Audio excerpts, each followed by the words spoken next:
Bonsoir Wendy, bonsoir Didier Le Ménestrel. Bonsoir. La financière de l'échiquier est ce qu'on appelle une société de gestion, c'est-à-dire que pour l'essentiel, on lui confie des fonds, de l'épargne, à charge pour vous de l'investir, d'en tirer les meilleurs rendements. On va voir ce qu'il en est, mais d'abord, vous rentrez d'Asie, vous avez vécu là-bas les 3 premiers jours de la catastrophe japonaise. Votre sentiment d'abord sur la crise que traverse le Japon?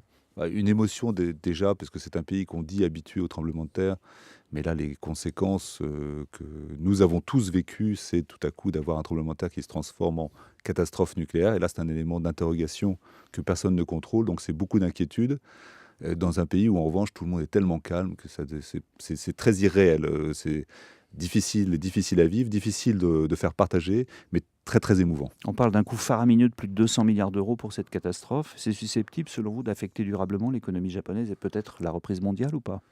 Reprise mondiale, je n'y crois pas parce que c'est un pays qui échange peu.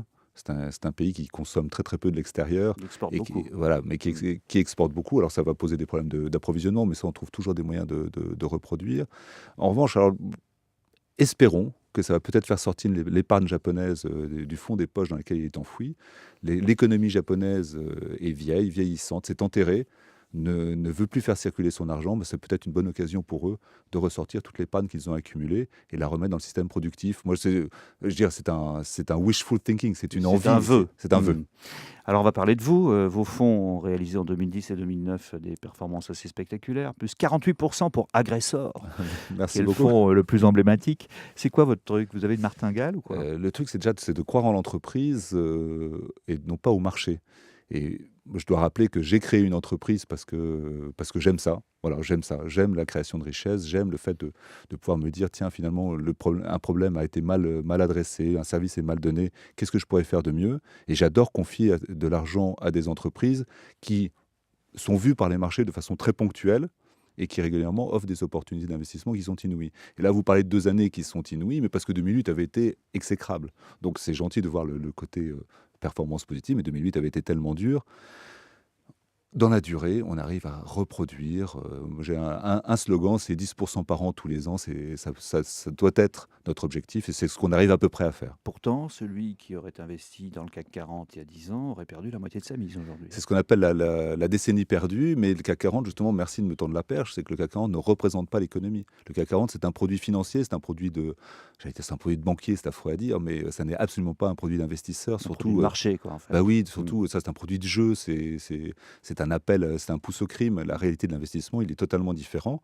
Le temps du marché n'est pas le temps de l'entreprise. Le temps de l'entreprise est différé, il a un rythme qui peut être beaucoup plus long, mais il a des retours qui sont dans la durée et absolument excellents.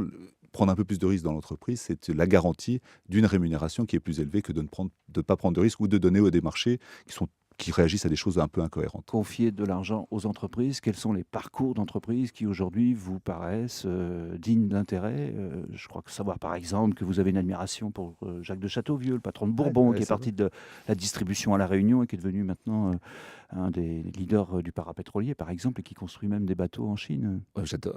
Moi, j'adore les histoires humaines. Ouais, C'est-à-dire c'est ça. qu'on oublie toujours qu'une entreprise, c'est très souvent une histoire humaine. Il y a des chefs d'entreprise qui emmènent dans des mauvais endroits leur entreprise. Euh, Allez, moi, je vais citer ce qui se passe sur Renault, je pense, est le reflet d'une stratégie d'entrepreneur ou de chef d'entreprise qui a été un peu défaillante.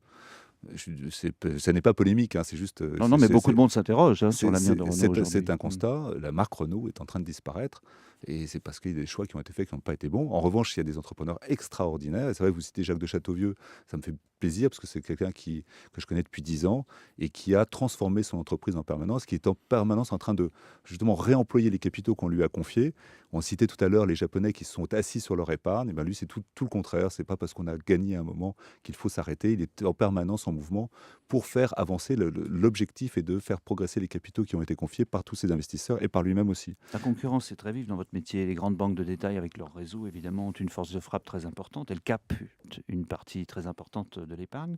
Comment vous faites pour aller, finalement, leur en prendre une partie? Alors on leur en prend pas, on fait juste, il y a un nouveau réseau qui C'est a été votre créé. espoir, parce que j'ai vu que vous visiez de multiplier par 3 les encours gérés aujourd'hui 5 milliards et en 2015, 15 milliards. Ouais, 1% du marché de la distribution de C'est vrai. produits de PCM français, ça n'est rien. En fait, les réseaux sont captifs, les grandes banques, et les grandes Ouais. banques ont du mal à accepter d'ouvrir ces réseaux à des produits comme les nôtres. Alors c'était logique à l'époque où nous n'existions pas.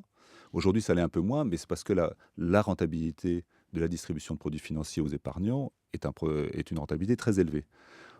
Il va falloir que petit à petit, nous nous entendions les uns avec les autres pour que nous, producteurs de produits, ayons accès à un réseau de distribution qui comprendra que l'intérêt, ce n'est pas de vendre son produit à soi pour capturer plus de marge, mais c'est l'intérêt du client qui est d'avoir le bon produit au bon moment.